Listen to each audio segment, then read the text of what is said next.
Rejection, जिससे मैं, आप और इस दुनिया का सबसे कामयाब शख्स गुजर चुका है।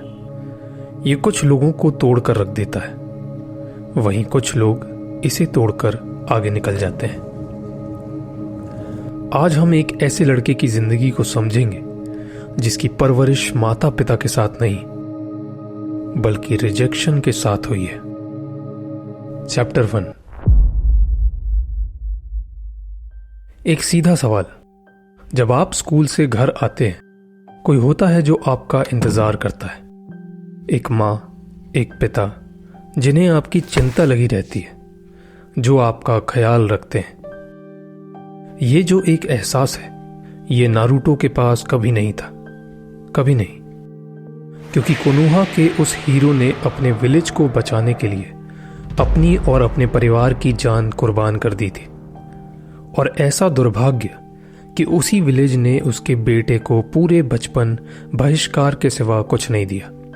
कोई दोस्त नहीं, कोई अपना नहीं, कोई घर नहीं, सिर्फ खामोशी, अकेलापन और चारों तरफ घूरती नजरें जो उसे कहती थीं कि हमसे दूर रहो।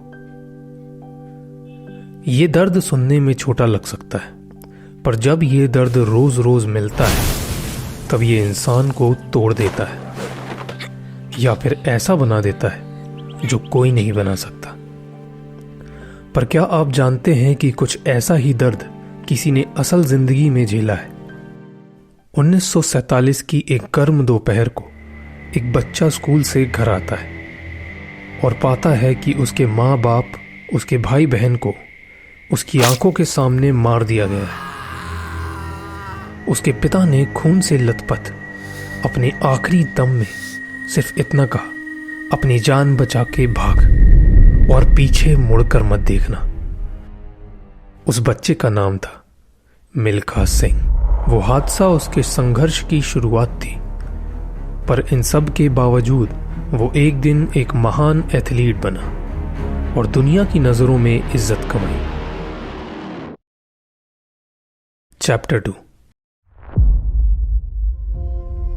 एक छोटा सा लड़का जो कोई मायने नहीं रखता था, जिसने पूरी दुनिया के सामने चीख के कह दिया,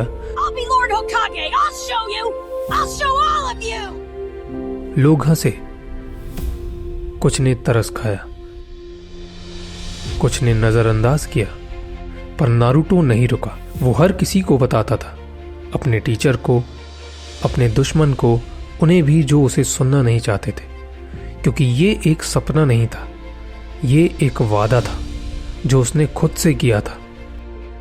उसे होकागे सिर्फ इसलिए बनना था कि लोग उसे रिस्पेक्ट से देखें, कि कोई एक बार उसका नाम इज्जत से ले। ये गोल बस इतना छोटा था। अब यहां एक चीज समझना जरूरी है। बचपन में आपने कई सपने देखे होंगे, पर विचित्र बात यह है कि वो आज शायद आपको याद भी नहीं होंगे।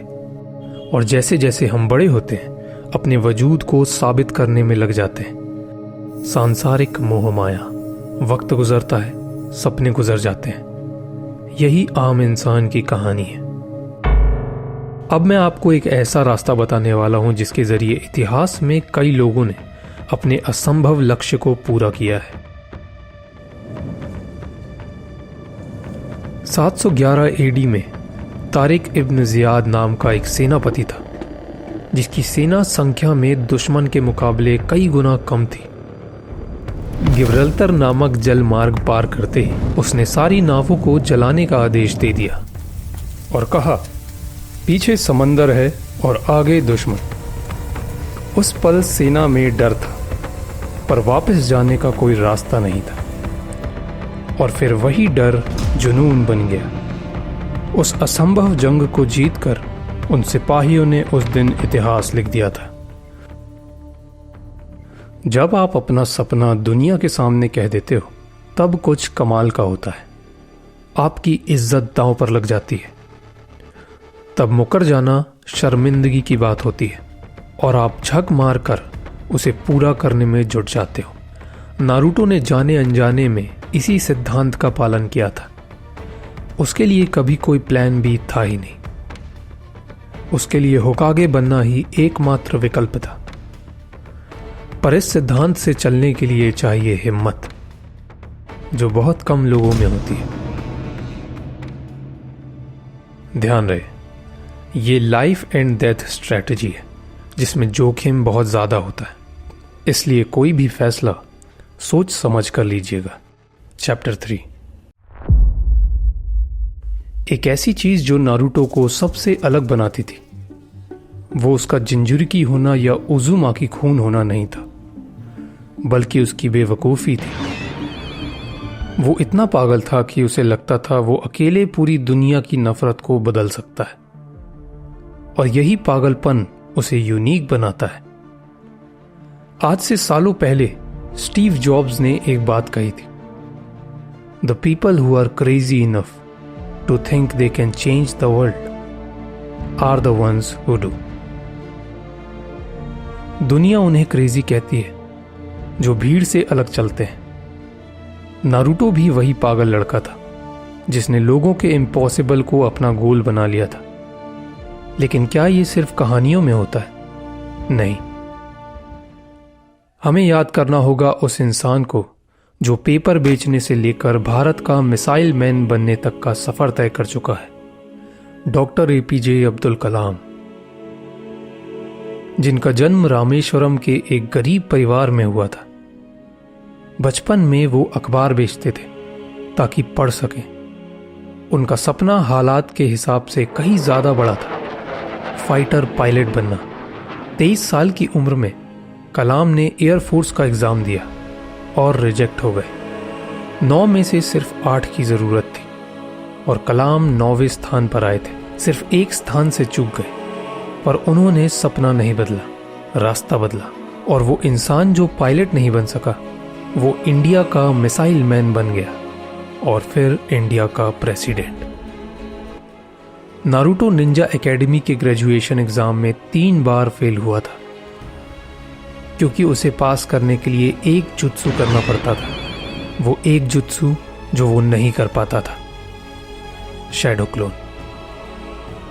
और फिर उसने जोनिन लेवल का मल्टी शैडो क्लोन सीखकर ये साबित कर दिया कि उसकी सफलता असफलता भाग्य तय नहीं करेगा, बल्कि उसकी कोशिशें तय करेंगी। क्योंकि अंत में इतिहास वो नहीं लिखते जो टैलेंटेड होते हैं, इतिहास वो लिखते हैं जो अपने सपनों को लेकर थोड़ा पागल होते हैं। सपने देखो तो बड़े देखो और उन्हें पागलों की तरह पूरा करने लग जाओ।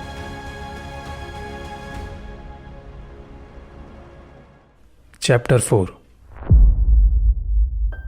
एक पल ऐसा आता है जब तमाम कोशिशों के बावजूद हार हमारे सर पर खड़ी होती है। उस वक्त लगता है कि खेल खत्म, और ना चाहते हुए भी हार के कड़वे सच को स्वीकारना पड़ता है। कुछ ऐसा ही हुआ था चूनिन एग्जाम में, जब नारुतो जमीन पर पड़ा था, रेंग रहा था। तब नेजी ने उसे कहा, हार मान लो, तुम एक लूजर हो, अपनी तकदीर नहीं बदल सकते।